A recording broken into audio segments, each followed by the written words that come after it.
How to use Cloudflare DNS's parental controls. Cloudflare DNS Parental. Cloudflare. Cloudflare now offers 1.1.1.1 for families, new DNS servers with built-in parental controls. Cloudflare's standard 1.1.1.1 DNS server doesn't perform any filtering. But Cloudflare can now block malware and adult content. Setting it up is simple. We're big fans of Cloudflare's speedy DNS 1.1.1.1 DNS service. It may be faster than your ISP's DNS servers. And it supports DNS over HTTPS (DO) for improved security and privacy. Like Cloudflare's base 1.1.1.1 service. Cloudflare's new parental controls are completely free. To use the new parental controls, you'll need to change your DNS server setting. We recommend changing the DNS server on your router, as that change will apply to every device in your network. Enter the following DNS server addresses, depending on which version of Cloudflare's DNS you want to use. Cloudflare DNS. No blocking. Primary DNS 1.1.1.1.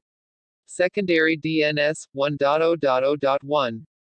Cloudflare DNS. Blocking malware only. Primary DNS 1.1.1.2. Secondary DNS 1.0.0.2.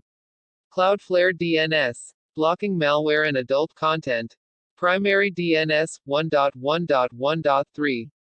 Secondary DNS 1.0.0.3.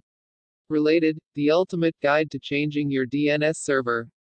Cloudflare DNS server options and on ASUS router. The new parental controls work similarly to the parental controls in OpenDNS. When a device in your network tries to request a malicious or adult site, Cloudflare's DNS will block the attempt by not responding with the site's actual IP address. You'll instead see a DNS error. Like all filtering solutions, Cloudflare's database isn't perfect and it won't block all malicious or adult domains. But it can reduce security threats and prevent casual access to many adult websites. Cloudflare DNS error after enabling parental controls. Related, what is DNS? And should I use another DNS server? The above article may contain affiliate links, which help support How to Geek. How to Geek is where you turn when you want experts to explain technology. Since we launched in 2006, our articles have been read more than 1 billion times. Want to know more?